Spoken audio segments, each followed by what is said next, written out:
Dear students, you are welcome to my online teaching classes. I am Srishpal Chauhan, and today I have brought question answers on the third level, the first lesson of your book Vistas.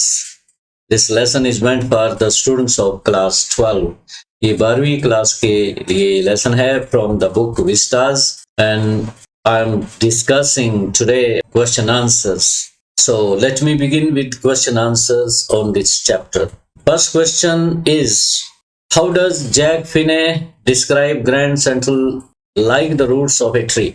Jack Finney जो writer हैं इस lesson के, तो grand central station को वो roots of a tree की तरह मानते हैं। जैसे कोई पेड़ होता है और उसकी ये जो जड़ें होती हैं इधर उधर फैली होती हैं, और इनको जैक फिने कंपेयर करते हैं कॉरिडोर्स के साथ, स्टेयर्स के साथ। तो किस तरीके से ये अंडरग्राउंड ग्रैंड सेंट्रल स्टेशन के नीचे फैली हुई है, तो ये आपको इस आंसर में बताना है।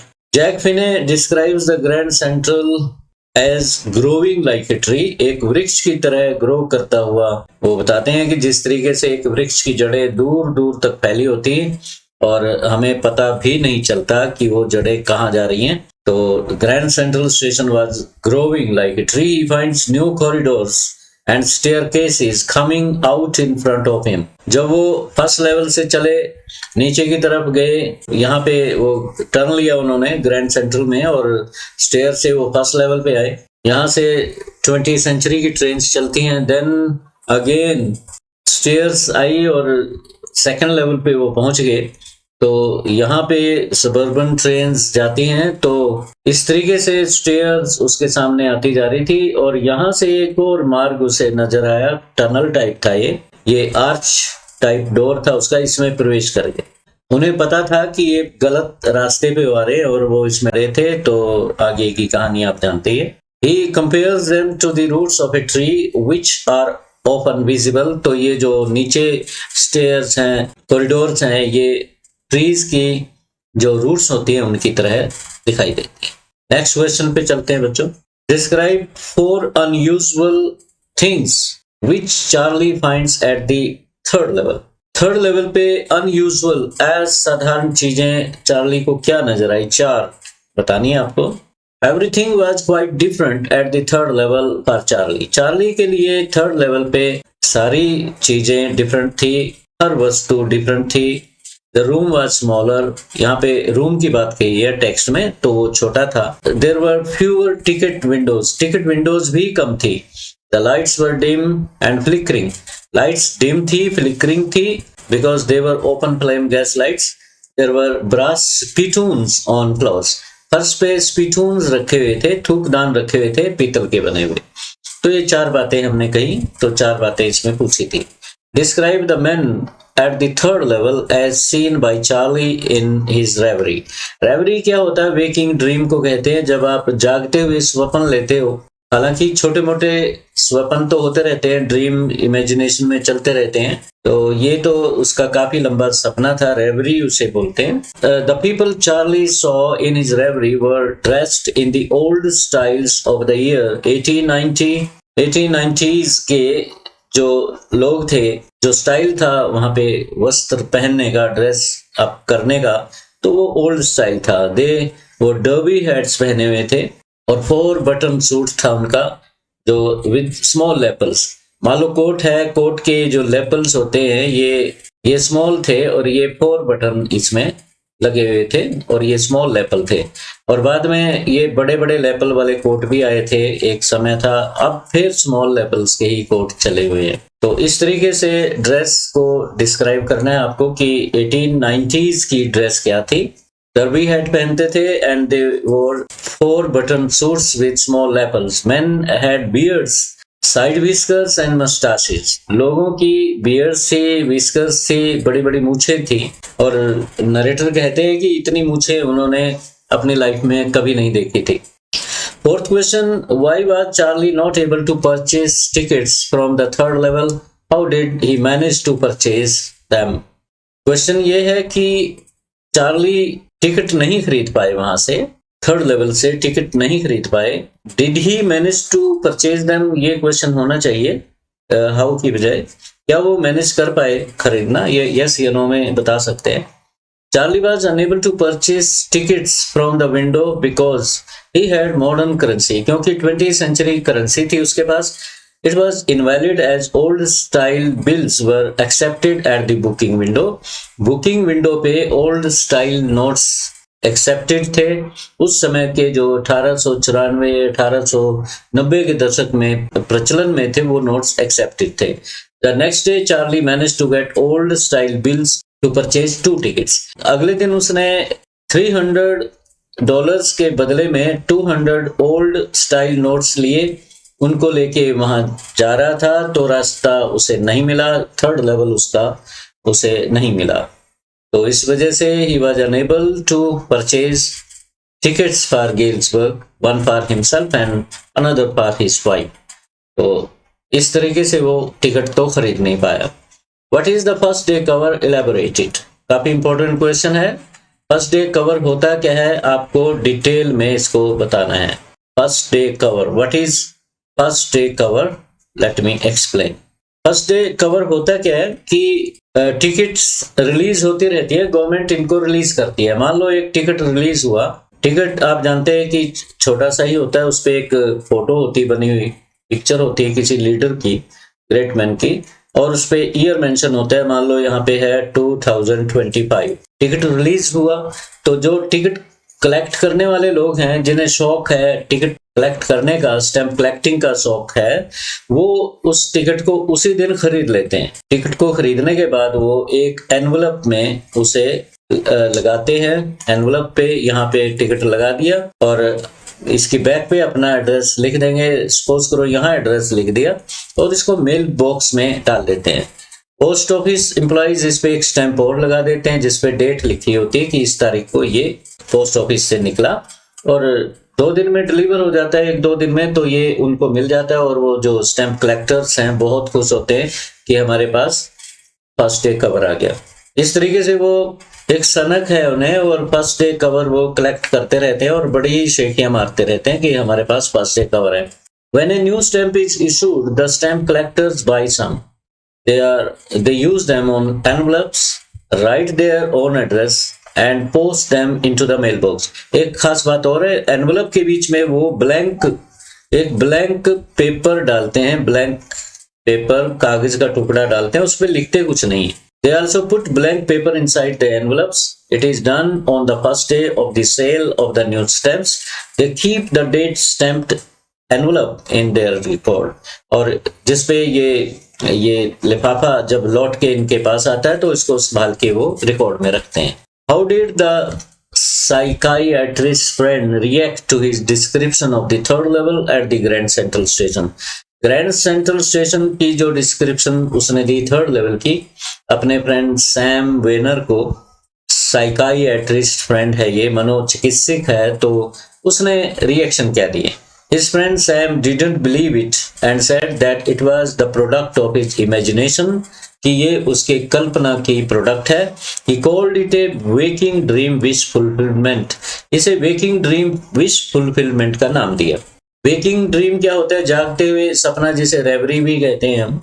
तो रेवरी दिन में सपना आपने लिया, और कई बार डोरमेंट विश होती है माइंड में कि ये हो जाए तो अच्छा है, और वो सबकॉन्शियस माइंड में से निकल के कई बार आप सपने में ले लेते हो, उसको पूरा कर लेते हो। और इसकी इच्छा रही होगी कि थर्ड लेवल एक ऐसा होना चाहिए जहां से सभी डेस्टिनेशंस के लिए, अमेरिका में कोई भी डेस्टिनेशन हो वहां के लिए ट्रेन चले, तो वो उसकी इच्छा पूरी होगी, थर्ड लेवल उसको मिल गया।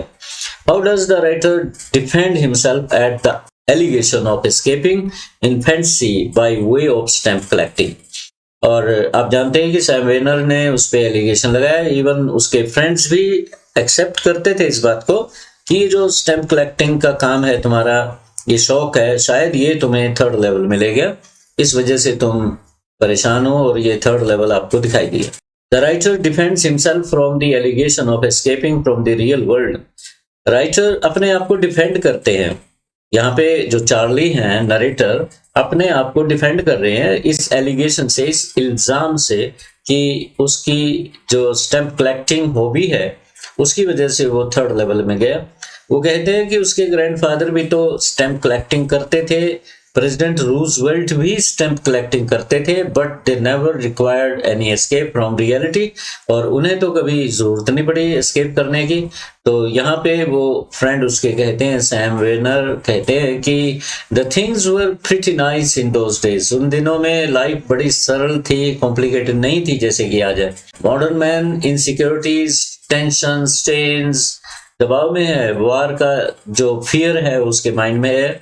तो इस तरीके से प्रॉब्लम्स हैं मॉडर्न मैन की, सर्वाइवल की प्रॉब्लम है, जॉब की प्रॉब्लम है, उसको बहुत समस्याओं का सामना करना पड़ रहा है। और 19th सेंचुरी में ऐसा नहीं था। Life was peaceful and without any problem, there was no need of escaping from real life in those days. लोग वर्तमान में रहते थे, प्रेजेंट में बातें करते थे बैठ के। आजकल कहाँ वो बातें मिलती है, लोग तो आज मोबाइल में बिजी होते हैं, वो भी एस्केप है, एस्केप फ्रॉम रियल लाइफ। तो रियल लाइफ से एस्केप आप करते हो, बार बार करते हो। स्टूडेंट्स तो बहुत ज्यादा करते हैं, ये डाइवर्सन है और ये इनके लिए नुकसानदेह होता है, इनके टारगेट से इन्हें दूर ले जाएगा।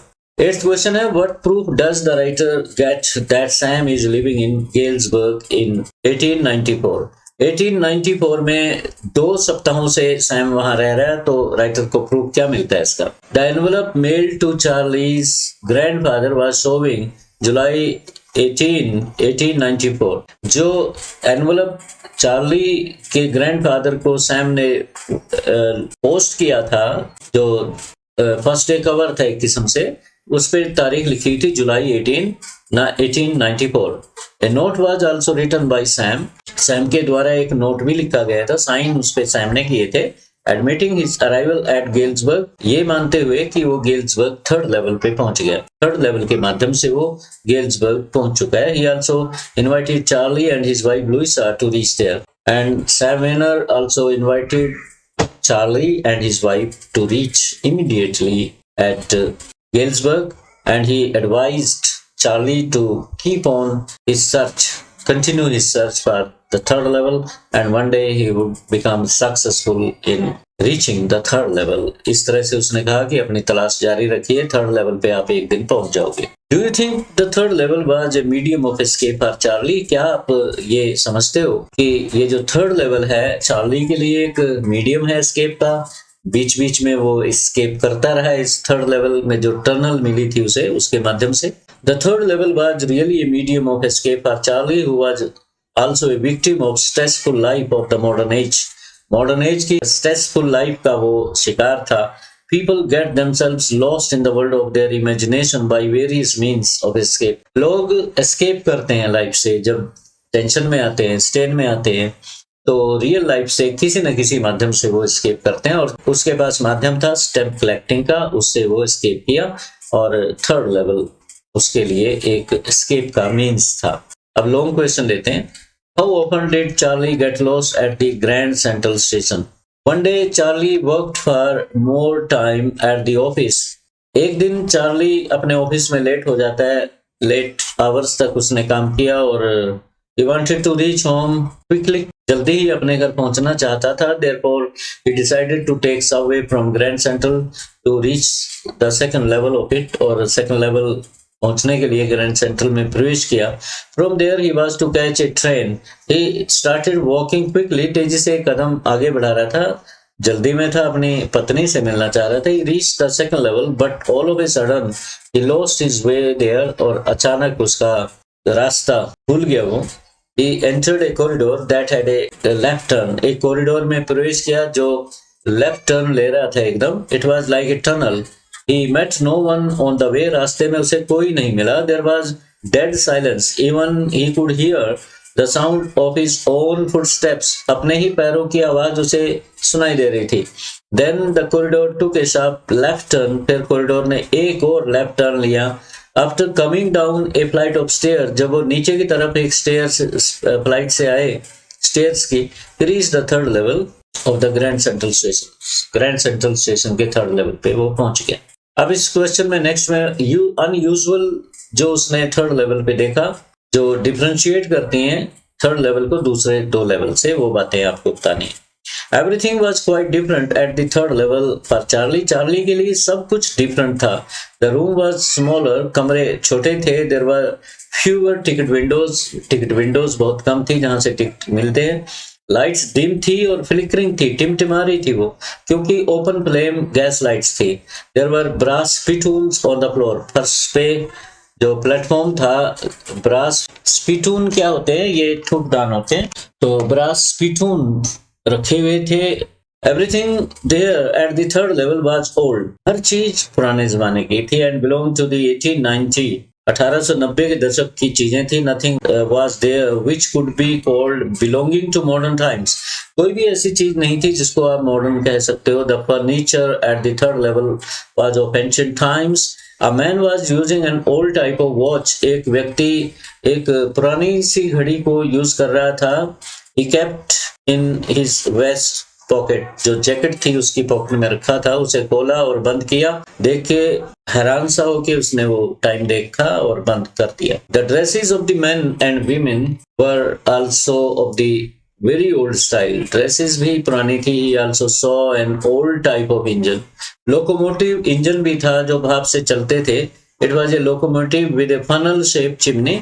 Old style bills were accepted there. He could not purchase tickets as he had modern type of bills.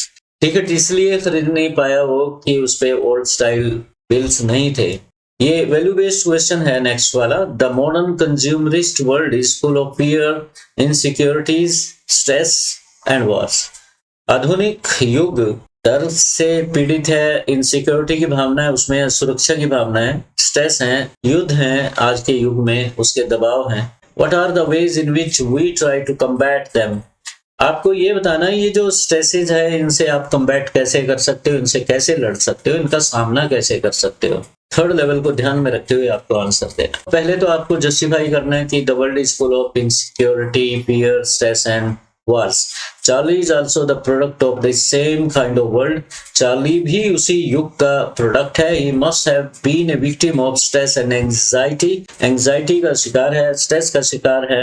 So he developed a habit of slipping into the world of escape. जब यथार्थ कड़वा होता है, वर्तमान एक्सेप्टेबल नहीं होता, तो उसमें दुख, दर्द, दबाव ये होते हैं, तो आदमी ना चाहते हुए भी एस्केप कर जाता है. The third level. He must have had a dominant desire of such platform from where one could go anywhere in the USA. उसके अंदर कहीं ना कहीं दबी इच्छा होगी कि जहां से वो अमेरिका के लिए कोई भी ट्रेन कैच कर सकता हो, अमेरिका का कोई भी डेस्टिनेशन हो वहां के लिए ट्रेन जाती हो. That was the reason he wish to purchase 2 tickets. और गेल्सबर्ग के लिए वो 2 टिकट इसी वजह से खरीदना चाहता था. फर्स्ट लेवल पे, सेकंड लेवल पे गेल्सबर्ग के लिए टिकट नहीं होंगे, वहां तक ट्रेन नहीं जाती होंगी फर्स्ट और सेकंड लेवल से. तो उसका जो थर्ड लेवल बना माइंड में, तो वहां से गेल्सबर्ग के लिए टिकट मिलते होंगे. So one day that wish was fulfilled in his waking dream. और ये उसकी जो इच्छा थी पूरी होगी चलते चलते, और ध्यान उसका कहीं और होगा और वो प्लेटफॉर्म पे जा रहा था और वेकिंग ड्रीम विश फुलफिलमेंट हो गई. कई बार इंसान चलता चलता कहीं और घूम जाता है और रास्ता भूल जाता है वर्तमान का. There are many ways to. अब इस पार्ट में ये बताना कि how can you combat these stresses. Fight करने के कई तरीके हैं. People can do creative writing. Creativity आप कर सकते हो, creative writing. Lose themselves in imagination. लिखते लिखते आप कल्पना में खो सकते हो. कोई प्रोजेक्ट वर्क करिए, कोई क्रिएटिव चीज करिए. They can enjoy the beauties of nature. अगर आपको कुछ भी नहीं करना तो go into the lab of nature and enjoy yourself. Lab of nature में जाइए, कुदरत को देखिए.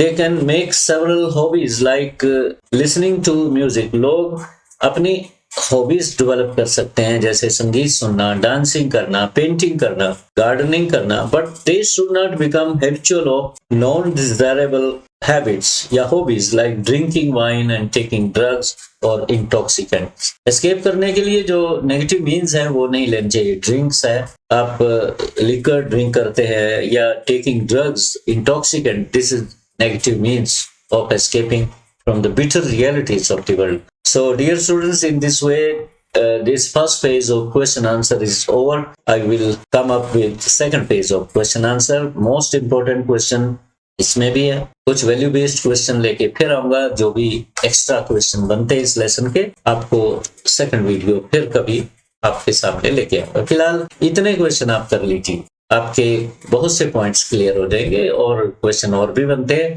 टेक्स्ट को अच्छी तरीके से पढ़िए और अपनी राइटिंग स्किल को डेवलप करिए। करेक्ट सेंटेंस लिखेंगे तो आपको मार्क्स अच्छे आएंगे। हैंड राइटिंग अच्छा रखिए। Let me and up the stream now. अब स्ट्रीम को एंड अप करता हूँ। Thank you very much for joining. Let me and up.